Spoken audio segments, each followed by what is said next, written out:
নমস্কার বন্ধুরা, তোমরা সবাই কেমন আছো? আশা করি সকলে খুব ভালো আছো। আর আজকে আমি তোমাদের সামনে ছোট্ট একটা ব্লগ নিয়ে এসেছি। আর এই ব্লগের মধ্যে তোমাদের আমি দেখাবো যে বকের মাংস কিভাবে রান্না করতে হয়। তো বকের মাংস কিন্তু আমি খাই না বন্ধুরা, আমি আগে থেকেই বলে দিচ্ছি। কিন্তু বকের মাংস রান্না করেছি আমি আর আমার যা, আমার দেওর খাবে বলে। তো ও একটাই বক মাঠে গিয়ে পেয়েছিল, তো সেখান থেকে একটা বক ধরে নিয়ে এসেছিলো। তো তার আগে দেখো সকালবেলা উঠে আমার বিছানাপত্র তোলা হয়ে গেছে। আমার জায়ের মেয়ে আর আমার মেয়ে দুজনে বসে খেলা করছে। আর এদিকে আলনা টালনা সব মোটামুটি গোছানো হয়ে গেছে, সব ঘর গোছানো হয়ে গেছে। তো ওখান থেকে দেখো তোমাদের কিছু জিনিস আজকে আমি দেখাবো, যে মানে তার আগে আমি দেখিয়ে নিই। দেখো এদিকে আমার বাসনও মাজা হয়ে গেছে, জামা কাপড় কেচে ধুয়ে দেওয়া হয়ে গেছে, রান্নাঘরের বাসনপত্র যা ছিল সেগুলো সব মাজা হয়ে গেছে। আর সকালবেলা আমি উঠেই কিন্তু আজকে দেখো এদিকে ডাল বসিয়ে দিয়েছি, ভাত বসিয়ে দিয়েছি। আর দেখো সকালবেলা উঠে মানে আজকে আমার কাজ করতে একটু দেরি হয়েছে, আমি একটু মায়ের মন্দিরে গেছিলাম পুজো দিতে। তো প্রচণ্ড খিদে পেয়েছে, তো সেই কারণে নিয়ে এসেছি একটা পাউরুটি আর সাথে দুটো ডিম, আমার জায়ের মেয়ে এনে দিয়েছে দোকান থেকে। তো ডাল করবো আর ডিম ভাজবো আপাতত। সকালকার খাবারটা মানে আমাদের আজকে 11টা বেজে গেছে। সকালকার খাবার রান্না বসাতেই তো এটাই খেতে খেতে 12টা সাড়ে 12টা, এটাই সকালকার খাবার। আর চাল আনতে তোমার দাদা মানে চাল আনতে মানে মাল আনতে গেছে, তো সেই কারণে চালটা আনতে পারিনি। তো ঘরে রেশনের চাল ছিল, সেটা দিয়েই রান্না করে নিয়েছি। আর এদিকে আমি সকালকার এত খিদে পেয়েছে যে পুজো করে উঠেছি, তো আমি সেটার জন্য কিন্তু একটু পাউরুটি খেয়ে নিলাম আর সাথে একটু জল। তা পাউরুটি জলটা খেয়ে আমার কিন্তু রান্নায় আমি হাত দিয়ে দেবো। মানে দুদিকে তো দুটো বসিয়েই দিয়েছি, একদিকে ভাত আর একদিকে ডাল। তো এই দেখো ডাল কিন্তু আমার ফুটে এসছে, ডালের মধ্যে আমি একটু নুন দিয়ে দেবো। আর দেখা যাক ঝুড়িতে আমার কী কী সবজি রয়েছে। তো ঝুড়িতে রয়েছে মানে তোমার দাদা বাড়ি না থাকলে আমার হেভি সমস্যা হয়ে যায়, কেন ছেলে পড়াশুনো নিয়ে ব্যস্ত থাকে। ও বাজারঘাটে খুব কম যায়, যতটুকু দরকার ততটুকু যায়, নিজে টিউশনি করে, আবার মানে নিজেও টিউশনে যায়, পড়তে যায় অনেক দূর, ট্রেনে করে যায়, সেখানে কলেজ, সেখানেই সব কিছু। তো যাই হোক, ঘরে যে ডাল ছিল আর উচ্ছে ছিল, তো উচ্ছেগুলো নিয়েছি ভেজে নেব। আর ডালটা কেটে নিয়েছি। আর এই দেখো দুটো শাপলা ছিল, শাপলা দুটোকেও কিন্তু আমি কেটে নিয়েছি ডালে দেবো বলে। মানে শাপলাটা দিয়ে ডাল রান্না করব। আর মুসুরির ডালে শাপলা ঘন করে দিতে পারলে খুব টেস্ট হয়। তো ঘন না, দুটো ছিল, আমি দুটোই দিয়েছি যে ফেলে দেবো। তো চলো ডালে দিয়ে দিই, আর এদিকে উচ্ছেটা ভেজে নিই আর ডিমটা ভেজে নিই। মানে এই হচ্ছে আজকে দুপুরকার খাবার আমাদের। কারণ ওই যে বললাম তোমার দাদা বাড়ি নেই, এদিকে ছেলেও বাড়ি নেই। তো এটাই আমি রান্না করে এখন মানে দুপুরবেলা দেবো সবাইকে খেতে।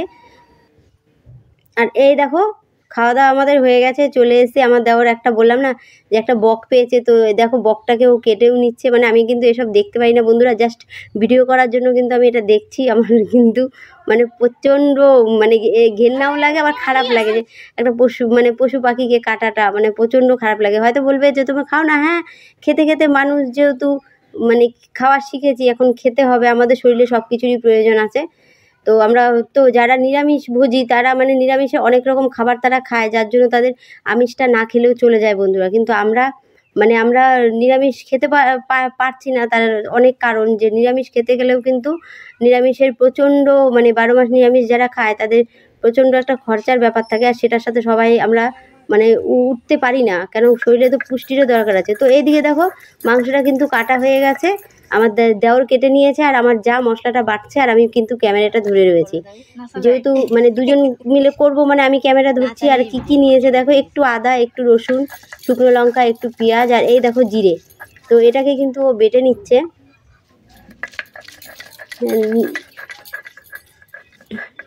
নিরামিষ আমরা সপ্তাহে 1-2 দিন খাই বা কোনো অকেশনে খাই, কিন্তু আমাদের মানে পার্মানেন্টলি যে নিরামিষ সেটা আমরা খেতে পারি না। অভ্যাস হয়ে গেছে বাঙালি জাত মাছ খেয়ে, মাংস খেয়ে। তো যাই হোক, চেষ্টা করব যে পরবর্তীকালে অন্তত কেউ খাক আর না খাক, অন্তত মানে আমার মনে হয় নিরামিষই খেতে হবে, কারণ আমি মাছ মাংস খুব একটা ভালোবাসি না। তো নিরামিষটা হয়তো আমাকে ধরতে হবে, আমার এখন থেকেই কেমন লাগে। তো চলো এইদিকে দেখো রান্নাটা কিন্তু বসিয়ে দিয়েছে আমার যা। তোমাদের সাথে কথা বলতে বলতে রান্নার জায়গায় চলে এসেছি। তো দেখো রান্নাটা কিন্তু আমার যা বসিয়ে দিয়েছে, কিন্তু আমার যা পরের টুক আমিই করব। তেল দিয়ে দিল জিরে। মানে এটাকে আলাদা করে আর আলু ঠালু ভাজিনি, তার কারণ আলাদা করে এইটুকুনি মাংস কি আলাদা করে আলাদা ভাজবো, তাই মানে সব পরপর দিয়ে দেওয়া হয়েছে। তো এ দেখো জিরের মধ্যে কিন্তু আলুগুলো দিয়ে দিচ্ছি, মানে আমার যা দিচ্ছি দিয়ে দেবো বলছে, দিদি যা দিয়ে দিলাম না মধ্যে আলু। দেখো আমার কিন্তু চলে কিন্তু রান্নার আলুটা লাল করে পাতলা করে কেটে বকের মাংস। তো সেই দেখো মশলাটা কিন্তু দিয়ে দিয়ে এবার এটাকে করে কষিয়ে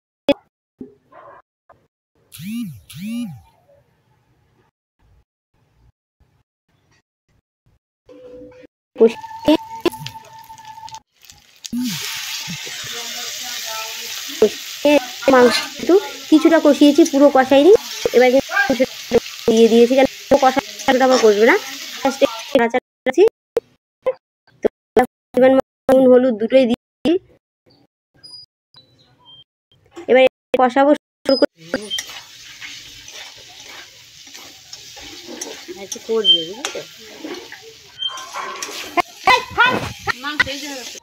তো এইদিকে দেখো আমি ভিডিও এডিট করতে করতে দেখি আমার চলে এসছে বিড়াল। তো আমি তারা দিয়ে গেলাম, ভিডিওতে আমার আওয়াজ ঠিক আছে।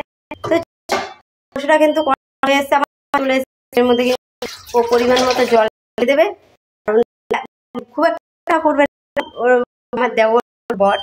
তো এটাকে মাখা মাখা ঝোল ঝোল, তো একটা কষা করবে না কিন্তু এখন দিই জল।